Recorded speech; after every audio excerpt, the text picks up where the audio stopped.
He paused for a second next to my bike, and he just pulled on off and left me there to die.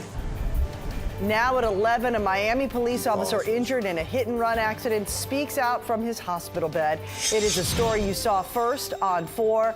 The officer was off duty and on his motorcycle when he was struck by a car on Friday night. CBS 4's Travell Island spoke to that officer and joins us live from Jackson Memorial Hospital with how he's doing. Travell?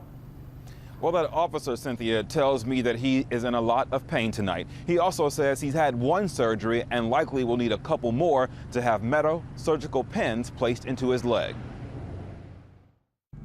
These are the images of a hit-and-run victim's bruised body and the broken bones in his legs being held together by a metal rod and screws. And now I'm here, surgery later, and, sore, of course, and with these injuries. Miami Police Sergeant Marvin Sanders is spending the weekend in a hospital bed, recovering after he was struck by a hit-and-run driver Friday night at the intersection of Northwest 15th Avenue and 62nd Street. When the light changed, I proceeded to go south, and he proceeded to come north and plowed right into me.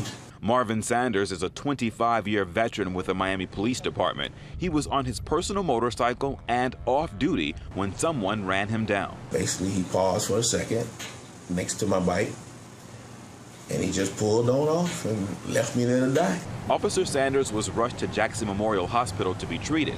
He says he's already had 1 surgery to repair his broken bones. He'll likely have to have 1 or 2 more before he can start rehabilitation. Sanders says doctors expect him to be off the job for several months. That's what I'll have for the next few months, I guess.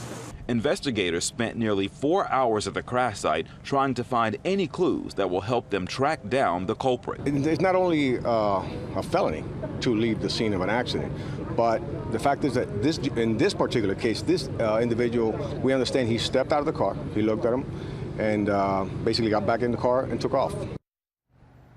At this time, investigators only have a vague description of that driver, but they believe that he was in an older model white Chevy Caprice. It has one of the blue antique Florida license tags on it. If you have any information that can help police track down this driver, call Crime Stoppers. That number, 305-471-TIPS. For now, we're live at Jackson Memorial Hospital, Travell Island, CBS 4 News.